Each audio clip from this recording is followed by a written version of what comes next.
with leading Ivy League schools across the world.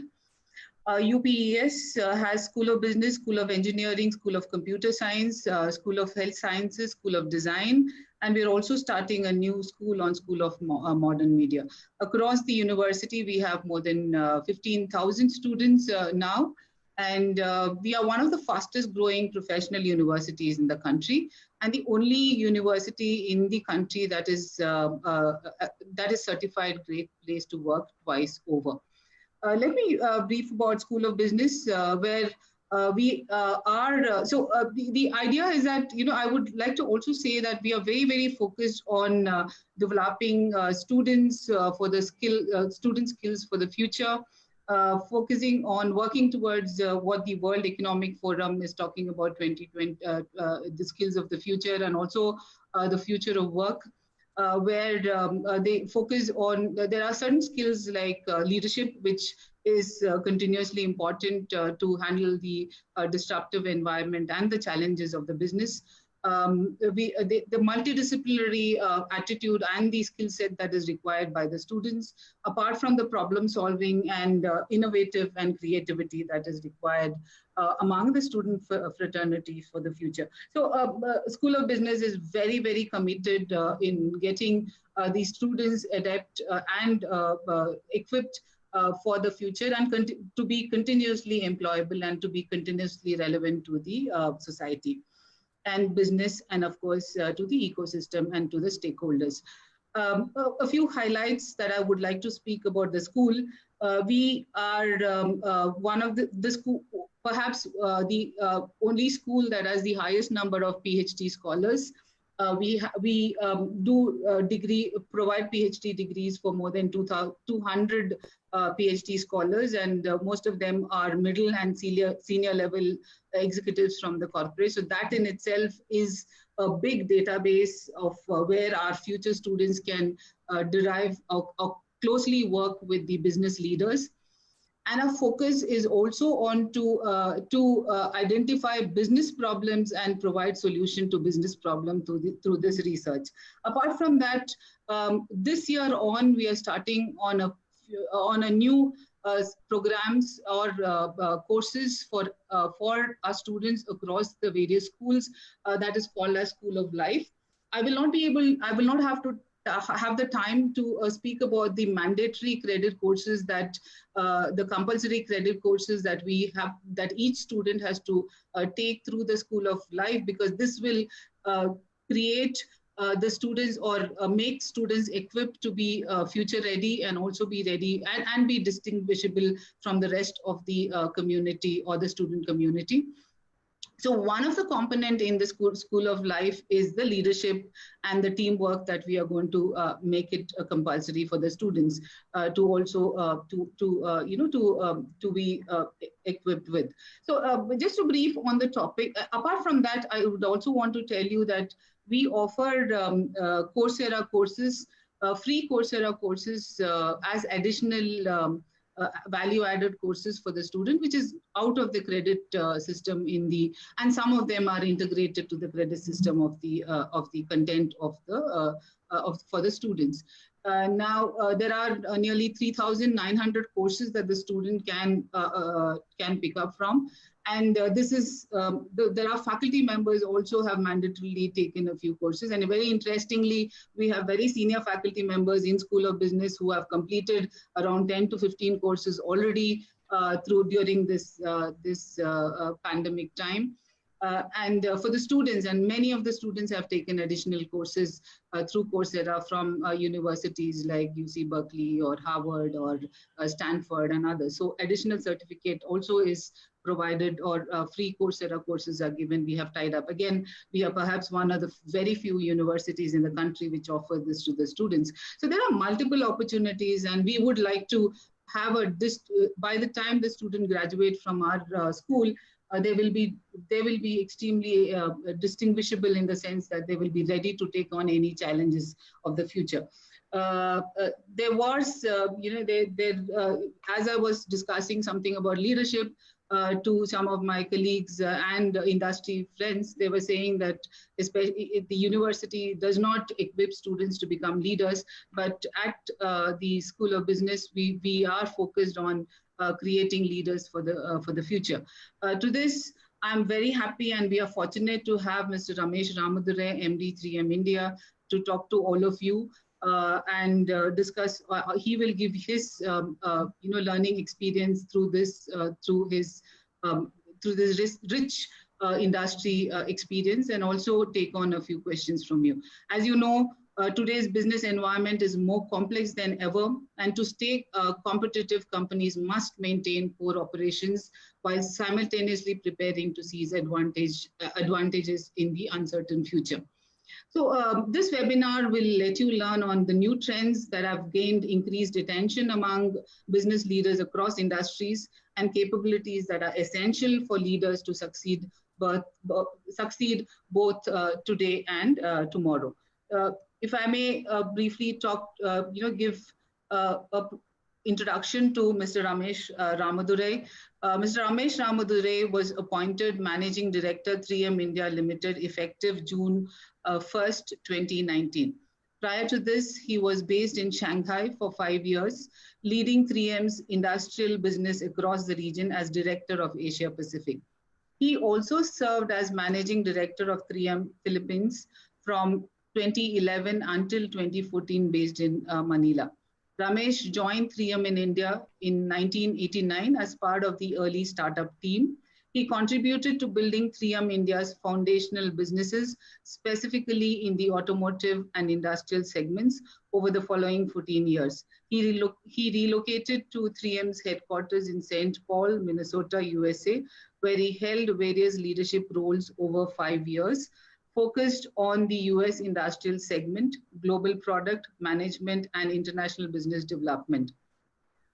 With his breadth of experience spanning different businesses and geographies, Ramesh contributes a uniquely global perspective amongst other areas of business expertise. Prior to 3M, he worked for a year as a production engineer at the offshore oil production facility, and for about 3 years in a business planning and development role at an automotive parts and motorcycle manufacturer, both in India. Ramesh holds an MBA from the Indian Institute of Management, Calcutta, and is a Bachelor of Technology in Chemical Engineering from the Indian Institute of Technology, Kanpur. He has been elected as Vice Chair of the Confederation of Indian Industry, Karnataka State Council for the year 2020-21. That's where I met him as part of the State Council member of the Karnataka chapter as chairperson of CII Indian Women Network. Ramesh comes across as a very, very grounded person in spite of having this magnitude of work and an enviable position that I think many corporates would like to have. And also, 3M is one of the most admired companies in the world today. Case studies are based on how the innovation and R&D is done in 3M. And I think none other than a company that he leads, who can speak across industries and across sectors. As you all know, the University of Petroleum, UPES, or School of Business, has programs across sectors and domain specialization. And I think with this experience, he can speak about any domain specialization knowledge and how to lead in the disruptive environment. Thank you so much for having taken off time, Ramesh. Over to you. So we will have him talk for about 25 minutes. And I think you may start putting in your questions in the chat box, which will be curated. And we will take up a few questions post his conversation and post his presentation and talk, and as much as possible for another 20 to 25 minutes, and have a hard stop at 5. Is that okay, Ramesh? That's perfect. Thank you. Yeah, over to you. Okay, thank you so much, Dr. Heggde. I really appreciate it. Good afternoon to everybody on the line. I assume you can hear me clearly. So Dr. Heggde, if you can give me a thumbs up, everything is clear. Yes. Okay, perfect. So good afternoon to everybody on the line. So I hope you're all staying safe, you and your families. For me, it's a great privilege to have this opportunity to interact with all of you and also share some of my thoughts. Your Dean, Dr. Githa Heggde, shared a very flattering introduction of me, for which I'm very grateful. But at the same time, I want to caution all of you not to get too swayed by these polished resumes. All of us go through our own uncertainties. We suffer our insecurities, and we face numerous challenges both on the professional and personal front. Those details and those challenges never make it to these sanitized versions of our resumes. So please always keep that in mind. We are all equal here. We all go through similar life experiences, some a little different than others, but always keep that in mind. Okay, coming to my talk today. So it's not going to be prescriptive. I'm not going to be giving you a list of do's and don'ts, but I thought what I'll do here is just share some thoughts from my experience over the last several years. And then let's keep it open for, I'll leave my comments and sharing relatively short, maybe 20 minutes, like Dr. Heggde mentioned. But then let's keep it open for some freewheeling question and answer session. So I'd like to structure my talk in 4 parts. First, I'll share a little bit about my background and more so about the learnings from from what I've been through. I'll then talk briefly about some business environment and trends. The third topic will be covering some of the importance of social awareness and impact. And finally, some comments on preparing yourself as you enter the workforce. So moving to the first topic, which is a little bit about myself. You've already heard my resume. So my undergraduate degree was in chemical engineering. My first job out of college was with the Oil and Natural Gas Commission, ONGC. So I worked as a production engineer in Bombay High Offshore Production Platform, during which time I also had a chance to spend some time at the Indian School of Mines in Dhanbad, because they figured out that we need to get some basic grounding in petroleum engineering. To me, those were definitely, coming of age moments. You never forget them as you go through your career. Those early experiences are really you coming of age, and that stays with you for a long time. So despite the passage of all these years, I do feel a certain kinship with my first job out of college, which was in the petroleum engineering area, in the oil industry. And therefore, I do feel a certain kinship with UPES here. Okay. Now, after a year in ONGC, I chose to pursue my MBA, after which I worked with the TVS group of companies in Chennai and Bangalore for a little over 3 years. A lot of my time during that period was spent working closely with our shop floor, our R&D, and marketing colleagues. So my early years spent in production, manufacturing, and importantly in a cross-functional environment, I believe gave me a certain understanding of how businesses operated at the ground level, and also the challenges and motivations that people face in those environments. As Dr. Heggde mentioned, I joined 3M in 1989, and I've been with the companies ever since. 3M had just entered India at that time. I think it was in 1988 they had entered India. And who would pass up on the opportunity of a lifetime to work with a startup company, a startup multinational, to build the Indian venture of this great multinational company? So it was a very unique experience to be in a startup environment as part of an established multinational company. So we were part of the early founding team, and it was a great honor to be able to contribute to establishing a new organization. So I've been fortunate in that I've had the opportunity to work in different geographies and cultures, whether it's the United States, whether it was in the Philippines, or whether it was living in China for 5 years, but traveling extensively across all of Asia Pacific. So those were great experiences, both on the professional front and also on the personal front. And this has been also a tremendous experience for my family, for my wife, my children. So when I look back on my career, a few things stand out for me. The first one is the importance of multidisciplinary working. I think that's my first biggest takeaway is multidisciplinary working is here to stay.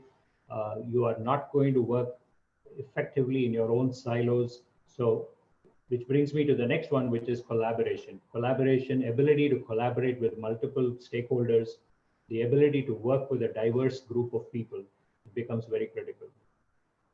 The third one is the respect for the individual. I cannot overemphasize the importance of respect for the individual in every setting, definitely in the workplace setting, but more everywhere, in every setting. And in the workplace, you learn to provide a voice for everyone at the table. Don't be swayed by hierarchies. It doesn't matter who the so-called top gun is in the room, but you have to provide a voice for everyone at the table and be inclusive. The fourth one is critical one is you have to be mentally strong and physically healthy, and I'll touch upon this a little bit a little later. And last but not the least, at least in my case, I got a tremendous satisfaction when you know that you're making a contribution to building something that will definitely outlast you. So that's important. You make a contribution, you're building something for the future.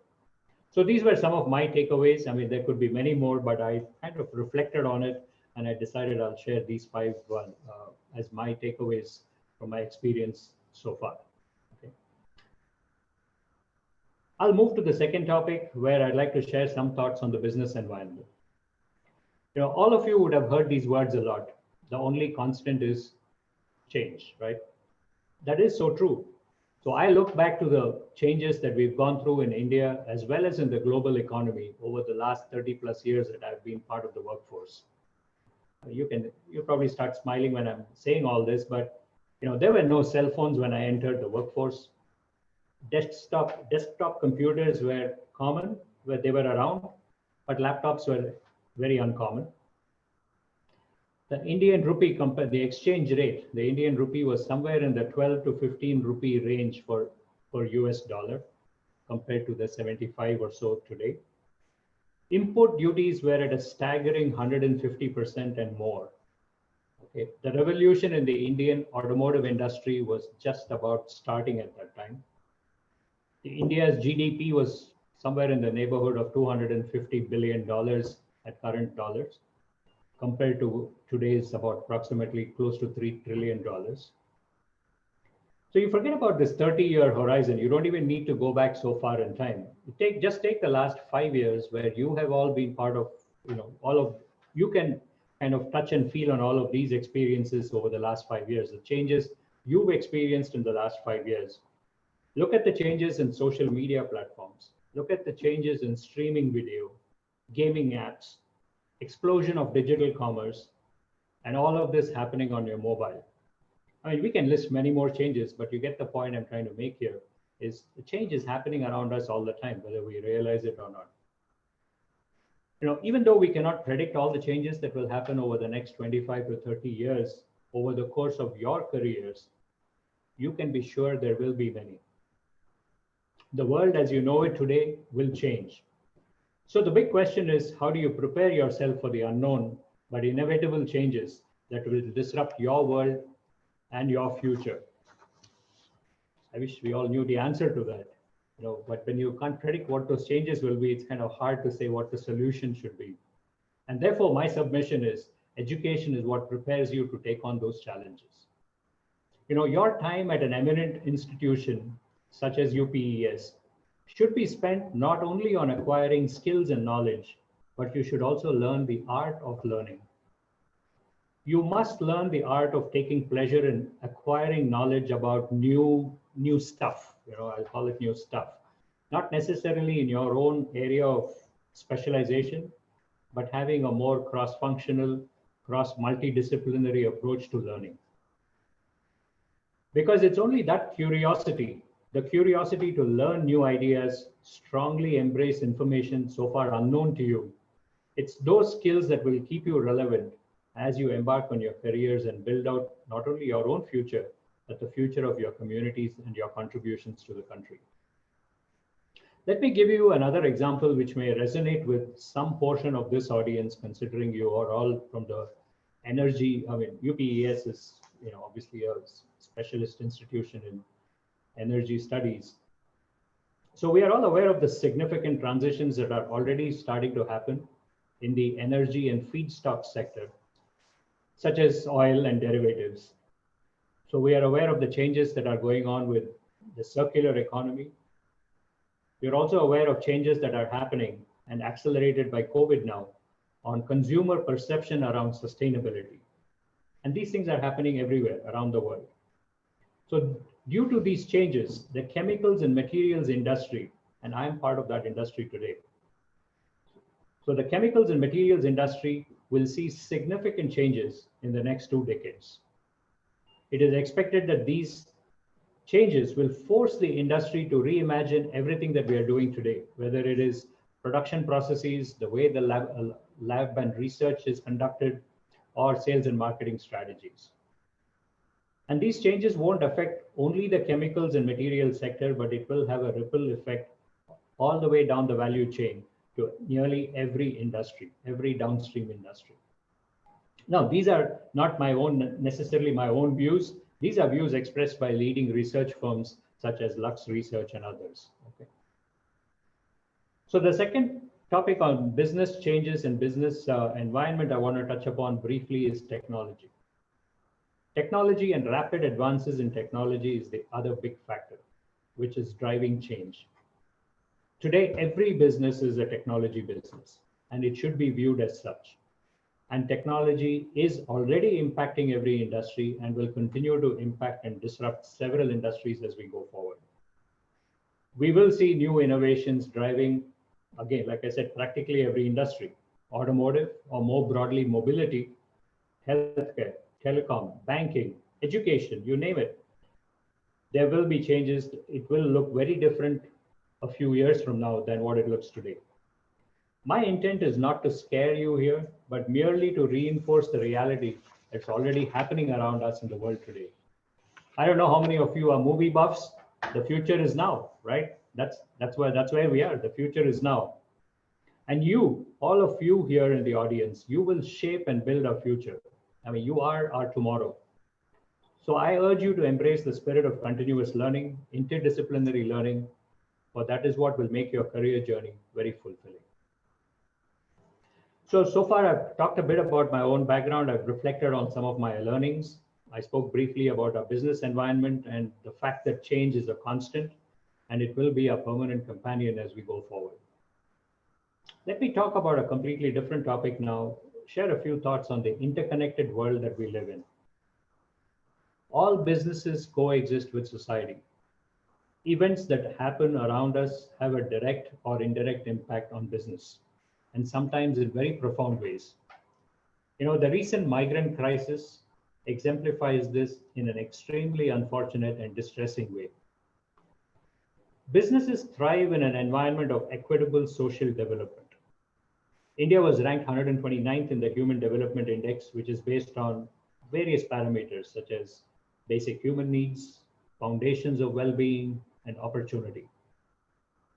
They include metrics such as literacy rates, income inequality, unemployment, and several others. There are a number of metrics based on which the HDI is arrived at. In our country, we have extreme income inequality, with the top 1% owning almost 3/4 of the wealth. Our social sector funding in India was approaching about 3 lakh crores, with about 3/4 of it coming from the government and the balance from private sector. By comparison, philanthropy in the US is almost 10x or 10 times what we have in India, and with the majority coming from private sources. It is estimated that we have a funding gap here in India of more than 4 lakh crores to even achieve some of the development goals by 2030. Not all of them, just some of them by 2030. Even for that, we have a fairly staggering funding gap. So it is in this environment that we see a proliferation of NGOs in the country focused on a broad range of interventions, including program implementation. Focus on outcomes, focus on impact will continue to be really important. And each one of you can contribute to these societal impact programs. So why am I spending time on this topic? I want to use this forum to stress and impress upon all of you the importance of inculcating social awareness amongst all civil society stakeholders. Absolutely critical. You know, the current pandemic has made us all aware of how interdependent we are with nature, how interconnected our actions are, and the impact of our actions on society and nature. The world's problems cannot be solved only by governments or businesses or nonprofit and aid organizations. It requires the collective action of a socially conscious people. Such consciousness is being seen today as institutions and organizations are talking about sustainability in their actions, inculcating volunteering among students and employees, encouraging young people to engage in opportunities to understand how different communities live and the problems faced by the vulnerable communities.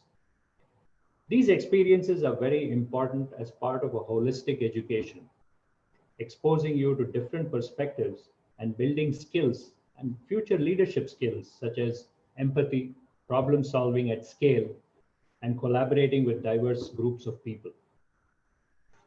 These perspectives stay with you for a long time and throughout your career, and they guide your decision making at various points in your life and your career. This is an important preparation for building your ability to stay resilient. With your education and training, advancements in technology and connectivity, the opportunities to solve problems in our society are immense. You have a tremendous opportunity to participate in some of these programs and get a rich learning from such participation. So think of all these opportunities you have before you to learn and make an impact. And finally, I'll come to the last piece of my prepared comments here. And that is, allow me to share some thoughts on how each of you can prepare yourself as you enter the new world as principled, energetic, and productive young adults. The first one is curiosity. I already spoke about it earlier. Be curious. Your skills and knowledge will become obsolete faster than they did for the previous generation. Therefore, the curiosity and the desire for continuous learning will be a must for success. The second one is self-awareness. Be self-aware. I think it's important to develop a self-awareness for what you want to be known by and what you want to be known for. Don't allow yourself to be defined only by the company or the organization that you work for.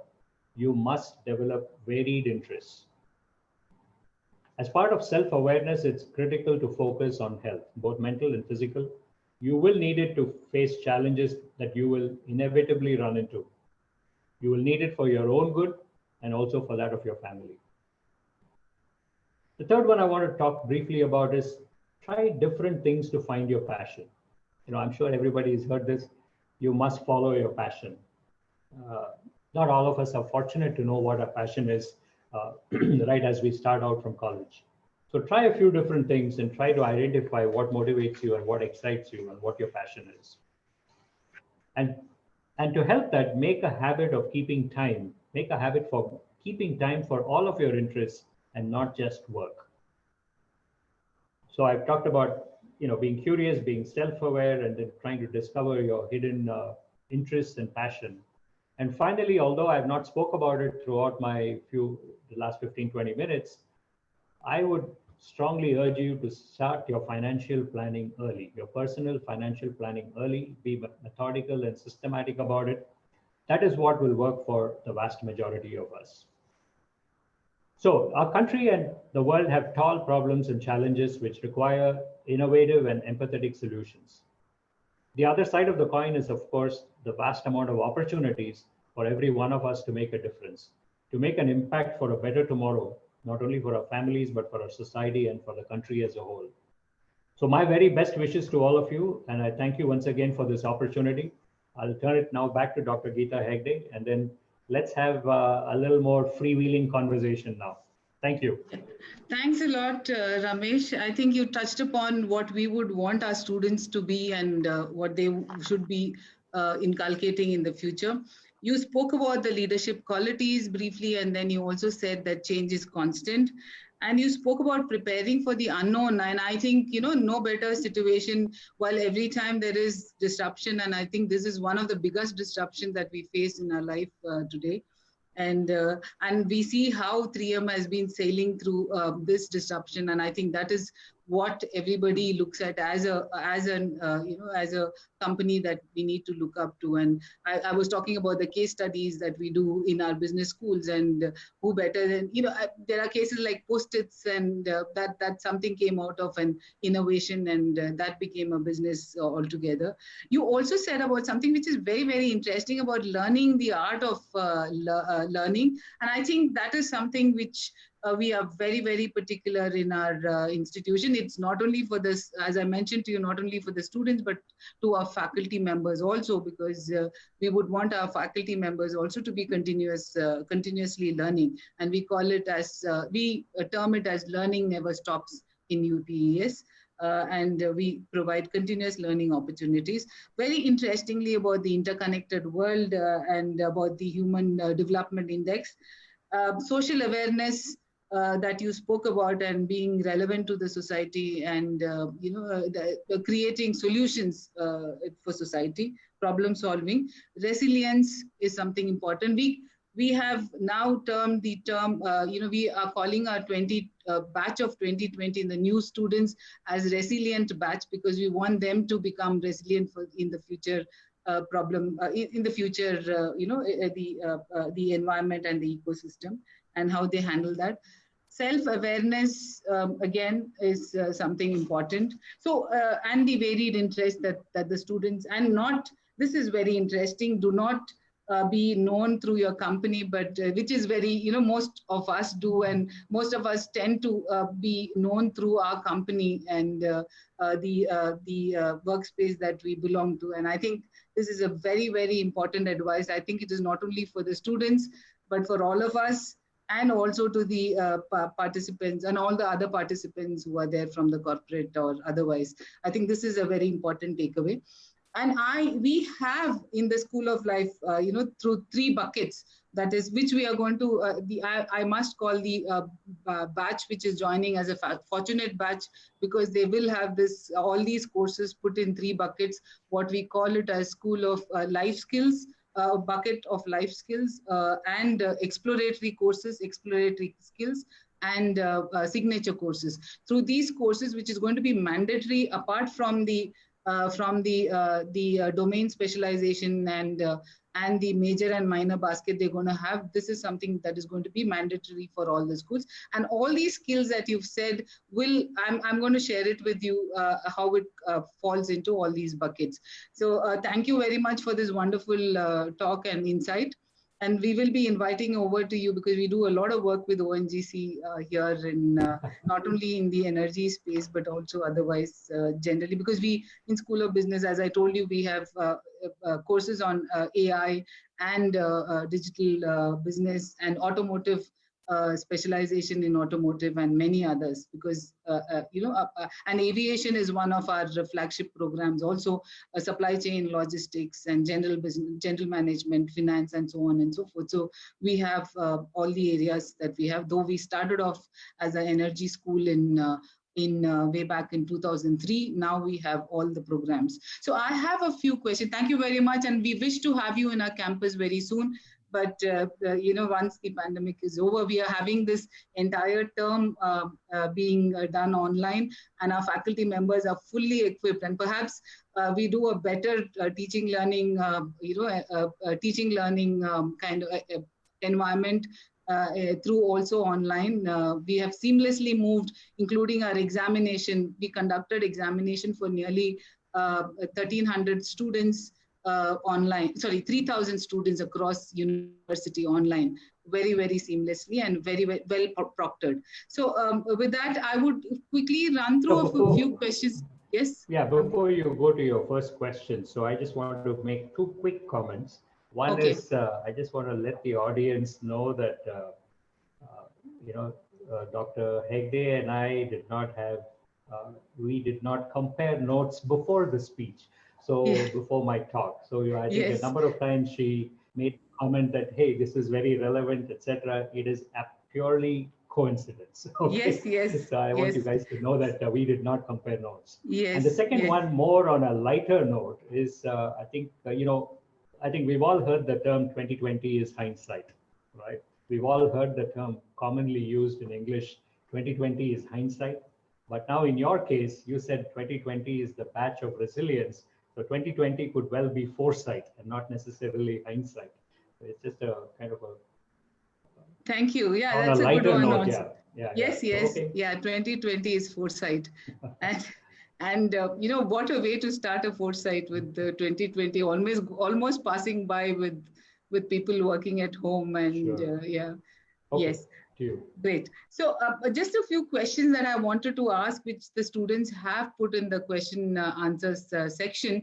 One of them is how do we, because this is on a leadership topic centered around leadership and how to create future leaders.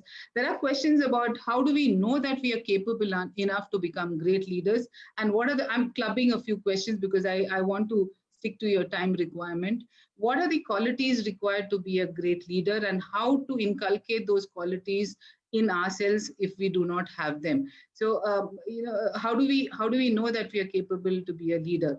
So, yeah, if you may take this question, and then I will also add on to it later.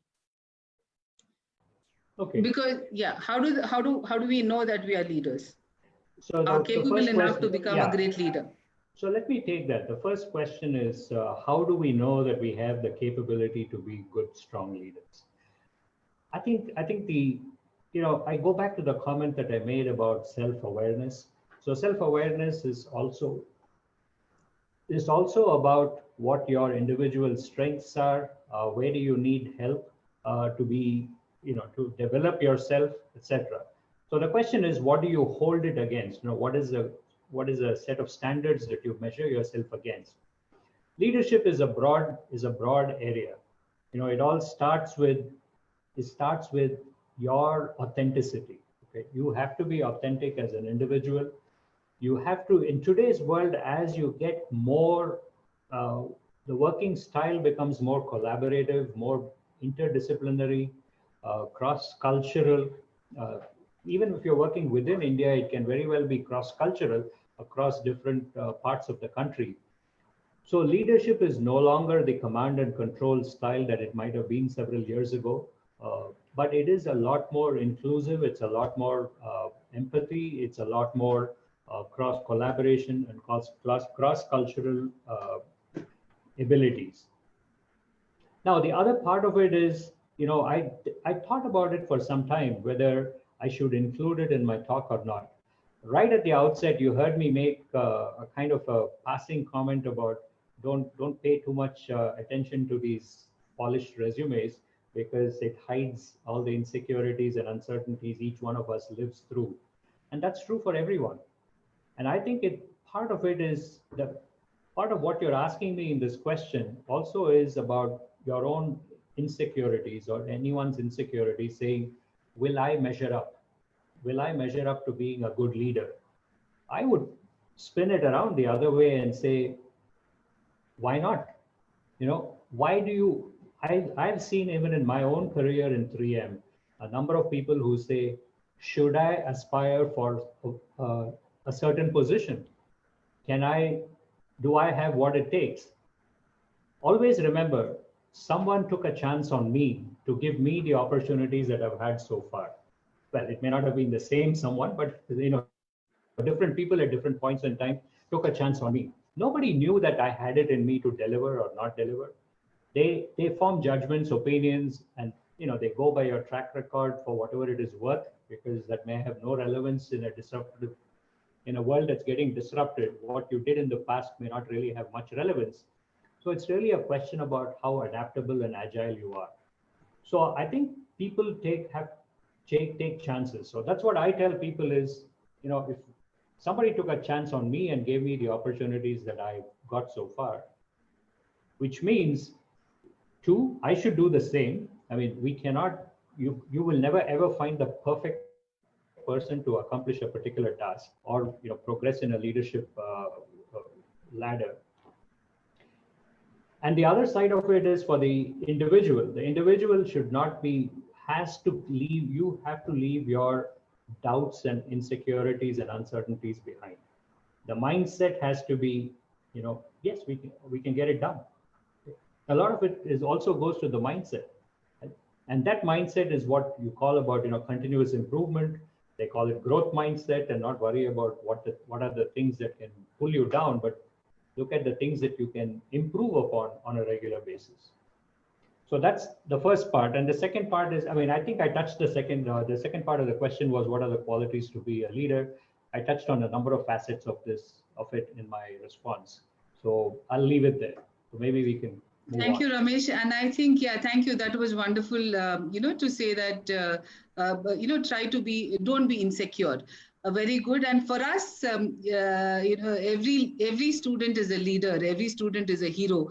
And I keep telling that to our students, saying that you would be a leader in one situation or the other. So build upon that and influence others in the right direction. And that, I think, as a hero's journey, all of us think ourselves as a hero. And for us at School of Business, and for me specifically, I feel that every student is a hero and every student is a leader. In some situation, they could show up their leadership capability. And I think in that, as you mentioned, when it comes to the right time and, impressing upon somebody to give you give that kind of confidence in you, I think that is where it will kind of materialize as a leadership, and how we can go ahead as a leader. So I think, yes, everybody can become a capable leader. It's not that it is not that, it's not that only you're born leader, and you can also become a leader. So I think that is a positive mindset that all our students should come out with. So then other questions that I have is I think, yeah, there are multiple questions that has come. India being a leader of the production of generic medicines, imports majority of its raw materials and chemicals from China. Now, post-corona, how would the scenario of India pharma market be? Would there be a growth in Indian chemical industry production-wise? That is not necessarily a leadership question, because let me first take another question which Sauparna Sen has asked. What is the role of successful business leaders in today's dynamic business environment? I think you can take that first, and then we can go to the chemical and the pharma, because I think, the student would have felt that you're from that industry. So my question back again, or Ms. Sen's question, what is the role of a successful business leader in today's dynamic business industry? Yeah, I think the role of a successful business leader, it's a kind of a leader, a business leader can be, it's kind of generic, because like you said, Githa, there are leaders at different levels in every level of the organization.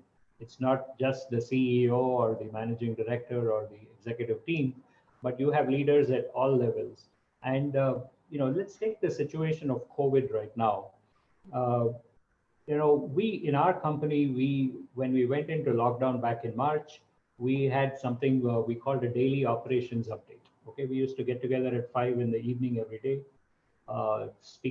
get together for 30 minutes on the phone. And it was not just a leadership team; it was a broader group of people from, EHS. You had logistics, you had factory operations, government affairs. You had a broad group of people there. Now, what is the reason? Because we are in an extremely uncertain world. We've never been in a situation like this before, where everything is under lockdown. And then everything that we might have learned, the paradigms that we know, really don't apply, and it didn't apply at that point in time.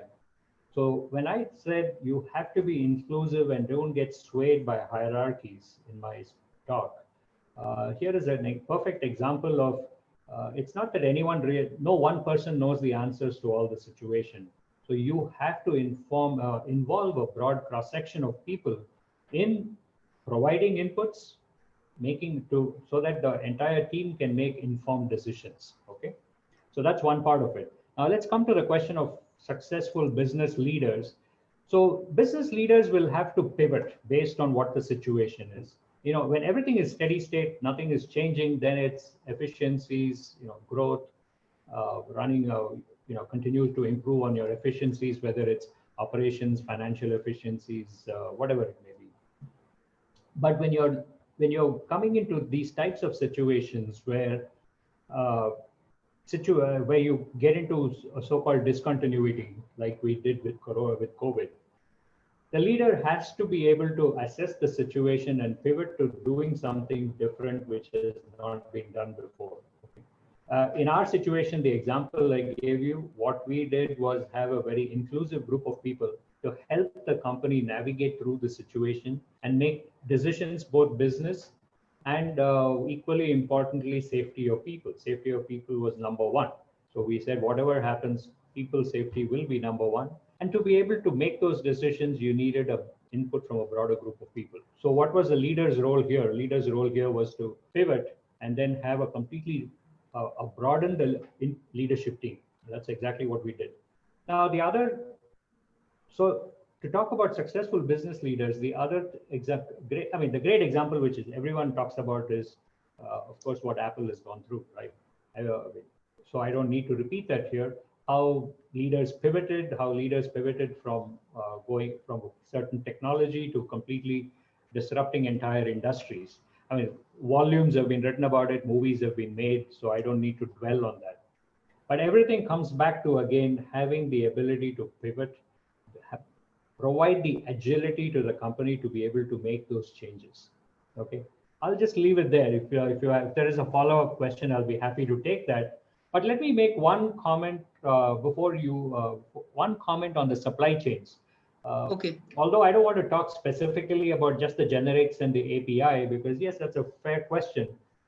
But the issue is this affects multiple industries. So the APIs may come from China and then the generics are manufactured here. Sure. If you look at the automotive components industry, a big percentage of our automotive components comes from China. So you can get into different kinds of machinery, equipment. You get into kind of the lower mid-level robotics. I mean, there's just all Chinese manufacturers everywhere. So I think you name the industry, there is always going to be supply chains are interconnected today. Supply chains are global in nature. Supply chains are interconnected. So if you take our own company, we manufacture a lot in China, but most of it is meant for the market in China. We don't export a whole lot out of there, but it's made in China to serve customers in China. But the reality is some of the customers we serve may also move. A great example could be electronics. Today the flavor of what the country is talking about a lot is smartphone manufacturing and how that's likely to explode in India in the coming, it's already doing really well. And how do you take it to the next level, right? So the supply chains for those are intertwined. You buy an Apple phone, you will find on the box, it'll say designed in, I don't know what it says exactly, designed in California, manufactured in China with materials sourced globally. Right? So it is not that, so the country of origin definitions gets a little more complex these days because materials and supply chains crisscross and they go across boundaries. Parts may be made in one country, then sub-assemblies may move to another country, and then the final assembly may come back to the first country. So I think it's a good question. It's a valid question, but there is no simplistic answer to that because supply chains are just terribly intertwined today in this global economy. Okay, so thank you for that.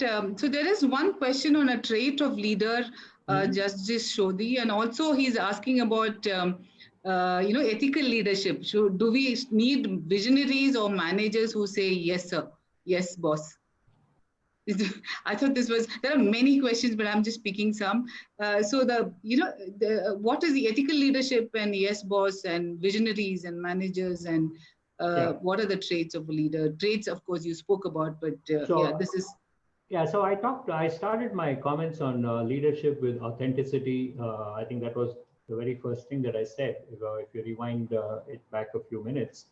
So I think at any time, the trust of the organization with its stakeholders. The stakeholders may be customers, maybe government, maybe other participants in society, employees, of course.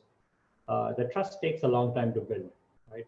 It's built over years. It's built over years of consistent action, consistent demonstrated action, not what you put on the wall of your company or in your logos, etc. You have to build that trust with demonstrated consistent actions. And it's very easy for that trust to be broken by one bad actor somewhere. Okay. It could be for global companies like ours,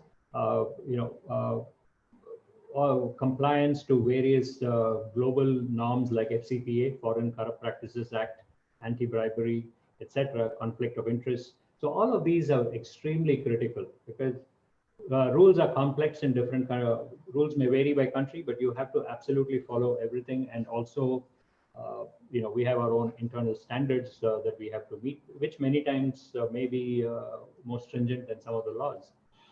So I think the question of ethical leadership in terms of the values of a company, the absolute do's and don'ts. I mean, there's no question. It's impossible to build a long-term viable enterprise without those tenets of trust. Okay, that's absolutely critical. If there are other aspects of ethical leadership that the the person who asked the question had in mind, I'm not so sure. But yeah, ethics goes into multiple forms. Today, you talk about sourcing, a simple thing like supply. We talked about supply chain, so this example comes to my mind. Sourcing, as India is now talking a lot about becoming part of the global supply chains, right? As global companies, multinational companies go through their own vendor selection process, sourcing audits of sourcing companies, who can be their suppliers.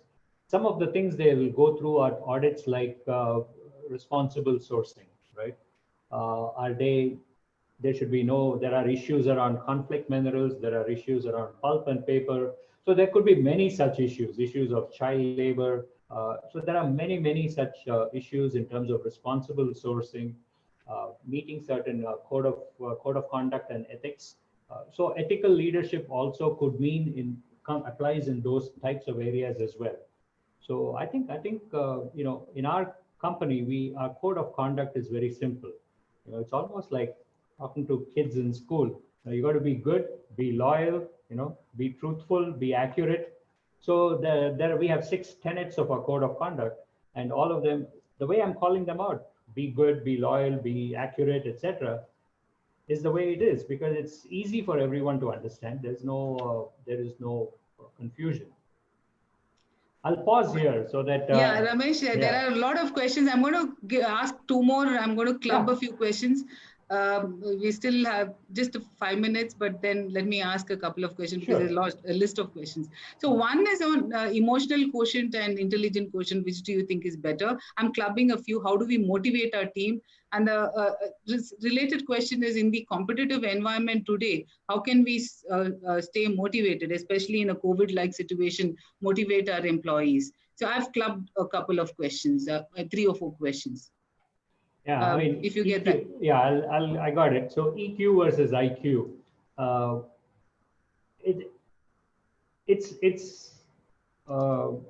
It's both are important. Okay, it's hard for me to say one is important versus the other. Both are important. It's very easy to. Maybe as a company, you're not facing it, but I think there's a lot of company where you have to, retrench people and. The emotional. You must be knowing that. I'm sure you're aware. Yeah. So when you talk about EQ, it doesn't. It applies in day-to-day interactions as well. Okay. It applies. Yes. So you probably remember I talked about treating people with respect. Yes. It also goes to that. I mean, you can be a very good manager. You can be an extremely task-oriented manager. You can be focused on results, on delivering results. And when the results don't happen, for whatever reason, good reasons or bad reasons, there is a certain way in which you can have that conversation with the employee who was unable to deliver, right? Now, the fact that you can have all the analytics around it and say why it happened or why it did not happen, the results, but then EQ is what kicks in, which allows you to have that conversation in a respectful manner. Okay. And we've seen many times that in the pressure of the moment, it's very easy to lose the EQ. The balance, you can get into a little bit of a unpleasant and unsavory conversation because of the pressures of the situation. So I talked about mental health, well-being and mental health, and then, because you will face conflicts, challenges, etc. during the course of your career. Here is a very simple example. A salesperson doesn't meet his or her sales target for the month. The conversation can be unpleasant, but the conversation, how do you conduct that conversation with due respect to the individual, is very critical. And EQ is, you can call it EQ, you can call it what you want, but at the end of the day, that's what it is, right? You're treating the person fair, but that doesn't take away from the performance attainment. It doesn't take away from that. So it depends on the culture of the company. We didn't really spend any time talking about culture, but a culture of the company is also very important in how these things permeate across the company, and what's not tolerated as unacceptable behavior. Okay, so that was one. The other one was motivation, right? What do you do in a situation like this to motivate your team? I can tell you about what we are doing. So we have a number of initiatives. We connect with our employees, obviously virtually.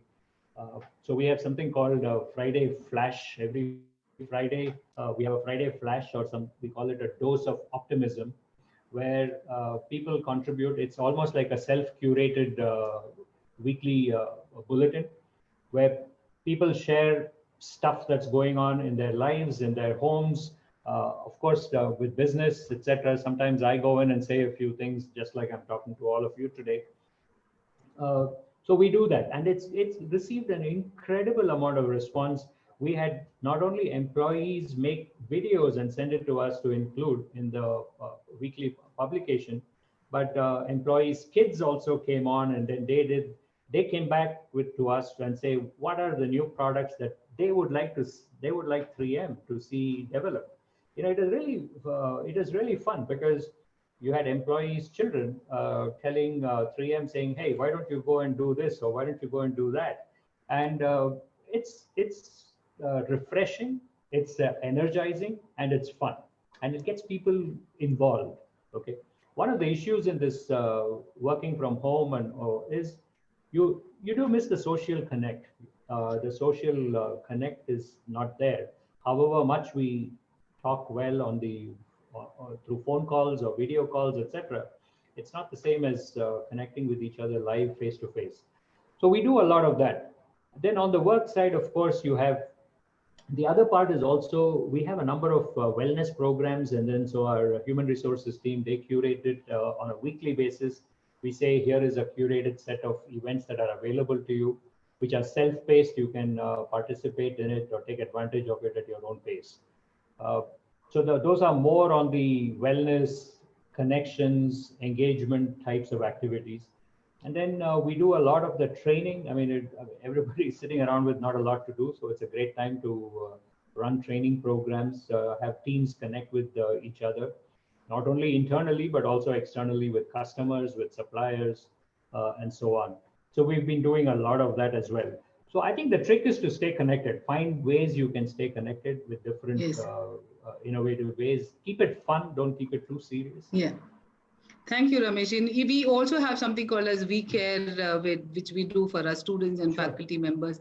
We have Saturday Night Live programs and kids talent and things like that. So it's very enjoyable. And I think these are some of the practices that institutions do. There are a lot of questions on supply chain, and I think I won't take that.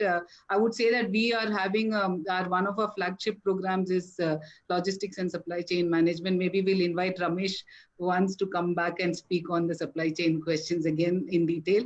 But I have to take one of my faculty's question before we leave. Dr. Tarun Dhingra is asking, and of course, 3M is known as the most innovative organization. What is your view? We have seen case studies and others on 3M, and how innovation and R&D is at the forefront. So how have you how has 3M come to know from the MD's, from the MD's mouth about 3M being the most innovative company in the world? I think the short answer to that is there's a lot more we need to do. Okay, because the world is just so competitive. The pace of change, like I spoke about earlier, is so rapid that what was the pace of innovation was what was good a few years ago is not good now. I mean, what was good 50 years ago was obviously not good enough, let's say 20 years ago, and likewise. So whether it's you think of it in the Moore's law or whichever way you think about it, I think the pace of innovation just changes. And now I would say the facets of innovation also change dramatically. You have overlays coming from technology that I spoke about. You got technology that's going to disrupt practically every industry, every stream of business that even we have in 3M. When I talk about technology overlays, it could be all the good things we talk about in terms of analytics. And I think you spoke a lot about AI and mentioned it. So a lot of that can change the way we do business. For example, I think we have an association with we have an investment in a small company in the US. I don't know how many of you know that the Littman stethoscope is actually a 3M product. Littman is one of the brands of 3M. So if you're a doctor, I guess you probably don't have too many medical practitioners in your school, but we have a health sciences. Yeah, so you would know about Littman stethoscopes. But then the research that we have with in partnership with some other startup companies is how do you overlay that with the necessary artificial intelligence so that even if the doctor is not available at site, a nurse practitioner or somebody else can actually use the artificial intelligence to provide certain support and diagnosis and provide that first level of care, but take a more informed view rather than just relying on experience or practice. So I think there are many ways in which we do that. And now in the industries tend to overlap. I mean, take automotive and electronics. It's a perfect example of how two industries are coming together in multiple ways. You take the amount of electronics in an automobile today is, you wonder whether it's a computer on wheels or what is it, right? That's where it's going right now.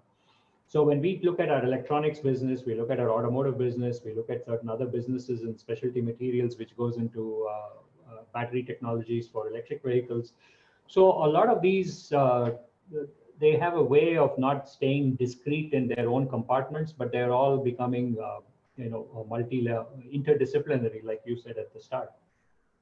And that drives a different level of innovation when you collaborate with customers. Changes in the marketplace, whether it's healthcare, just the way healthcare is being delivered, is going to drive a lot of change and innovation. So I think what it comes down to at the end of the day, I think, is having a culture of innovation in the company, which is deep-rooted, which thrives on many aspects, which is collaboration, sharing of knowledge, openness to learn from everyone, allow for factors like serendipity in your innovation journey. I mean, you can't depend only on serendipity. That's not a very great formula for success. But if you look at the example you talked about, Post-it notes, there was an element of serendipity in how that adhesive was discovered. But then you make these experiments, you make these trials, you keep learning, you keep iterating, and then you have a deeply built knowledge base over a period of time, including failed experiments. So I think it's a long process. The other important part is the funding. I mean, you have to fund innovation. Just talking the talk is not enough. We do about, for a manufacturing company, we do about 6% or so of sales globally, which means on a $32 billion company, we do about $1.7, $1.8 billion for research-related spending. So you do the funding, and then you also have some metrics, because it cannot be all collegial where you do stuff but there are no outcomes. That's also not possible. So it's striking that right balance is what is very critical, and it has to be sustained year on year. I mean, we've been doing it for decades, so that's important. Thank you, Ramesh. Culture, mindset, and I think the R&D, and you also said bringing two different verticals together, like automobile and and the technology or innovation, electronics. So I remember somebody saying that there was luggages were invented much back, and wheels were also invented much earlier. But to put the luggage and the wheel together, it took a long time. It's a simple solution that we are talking about, but I think you have it in a culture, and you developed through 3M as a culture and the mindset to spend a lot of time in R&D. Thank you so much. There's a lot of questions, I think, which we can't take now, and I know you're hard pressed on time, and hopefully we will have you again connect with more students again, and nothing better than talking from a leader speaking to a younger generation. I think they would. There's a lot of takeaway that they have from people like you. Thank you so much. And it was very insightful and very, very impressive, Ramesh. Thank you. Yeah. And we will invite you over sometime when you have the time. I know it's difficult, but definitely we would like to have you come and visit us. We are one of the top 10 beautiful campuses in the country. So campus is also beautiful. The place is beautiful. As you know, Dehradun is a very wonderful place. So ours is one of the best campuses in the country as well. So thank you so much for everything. Thank you so much for the opportunity. I really enjoyed this interaction. Thank you so much.